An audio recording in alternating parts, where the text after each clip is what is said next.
Ebony, this is Professor Phillips, and I am just reading through the discussions and providing video feedback.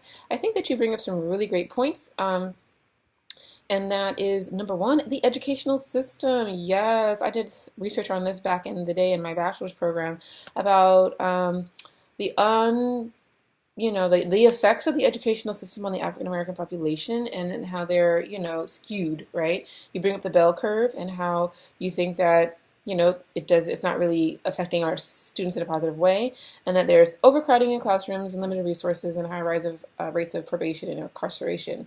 And it's true. I've read some books like Learning While Black and, other books that talk about the amount of times that African American students, especially our boys, get determined as delinquent or unruly and expelled or suspended is like exorbitant amount higher than any other racial category.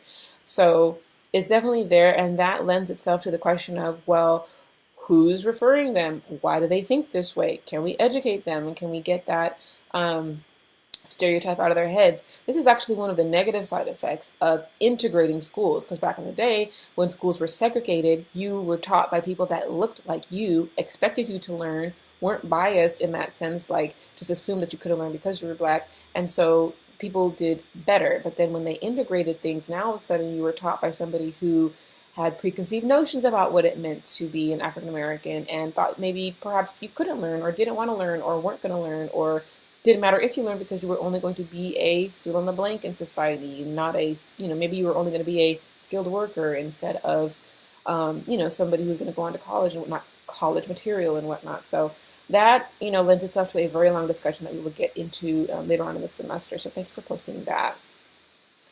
Let's see. Well, your first experience with race, being as young as 7 years old and seeing images, watching documentaries, and having household discussions regarding race, and that you felt pride in being African American and feeling an obligation. Yes, I can definitely relate to that. My dad would sit me down and make me watch videos of like the Oklahoma City bombing and the syphilis experiments, and I was just like amazed at this stuff. And it wasn't too early, so I did, interpret it well because I came from a family that was African American and white and Filipino. My mom's white and Filipino, so I was always very much aware of race, and I thought it was normal to be mixed until I realized it wasn't normal to be mixed at that time. And so, that all went into my racial identity and how I thought about the world and myself as being an outcast and an outsider. So thank you for sharing those experiences. And it does make us more sensitive to social issues because we are aware from an early age, and we have this level of awareness where other people, they don't have maybe the necessity to be aware because of where they come from and whatnot.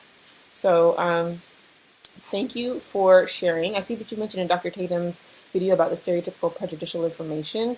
You said that you agree with the exposure is unavoidable and dangerous in the hands of small-minded people. Yes, obviously I agree with that. Policies and practices are influenced heavily by racism. Yes, they are. We're going to get into how that institutionalized racism has affected our African American youth later on in the semester.